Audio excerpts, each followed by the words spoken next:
Thank you, Mr. Secretary General, Your Excellencies, ladies and gentlemen, and distinguished guests. I'm honored to be here today.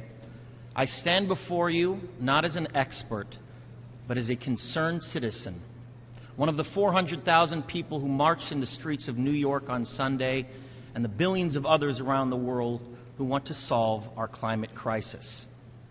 As an actor, I pretend for a living. I play fictitious characters, often solving fictitious problems. I believe that mankind has looked at climate change in that same way, as if it were a fiction, as if pretending that climate change wasn't real would somehow make it go away. But I think we all know better than that now. Every week we're seeing new and undeniable climate events, evidence that accelerated climate change is here right now. Droughts are intensifying, our oceans are acidifying, with methane plumes rising up from the ocean floor. We are seeing extreme weather events and the West Antarctic and Greenland ice sheets melting at unprecedented rates, decades ahead of scientific projections. None of this is rhetoric, and none of it is hysteria. It is fact. The scientific community knows it, industry knows it, governments know it, even the United States military knows it. The chief of the U.S. Navy's Pacific Command, Admiral Samuel Locklear, recently said that climate change is our single greatest security threat. My friends, this body, perhaps more than any other gathering in human history, now faces this difficult but achievable task. You can make history, or you will be vilified by it.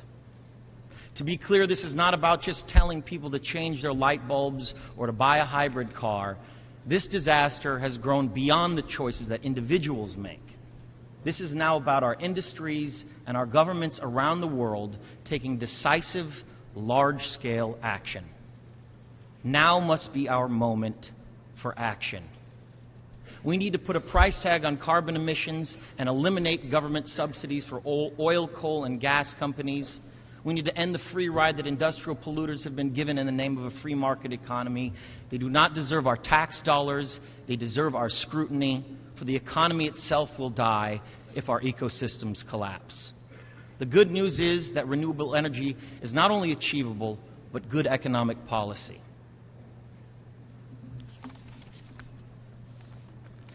This is not a partisan debate. It is a human one. Clean air and a livable climate are inalienable human rights. And solving this crisis is not a question of politics. It is a question of our own survival. This is the most urgent of times and the most urgent of messages. Honored delegates, leaders of the world, I pretend for a living, but you do not. The people made their voices heard on Sunday around the world, and the momentum will not stop. But now it is your turn. The time to answer humankind's greatest challenge is now. We beg of you to face it with courage and honesty. Thank you.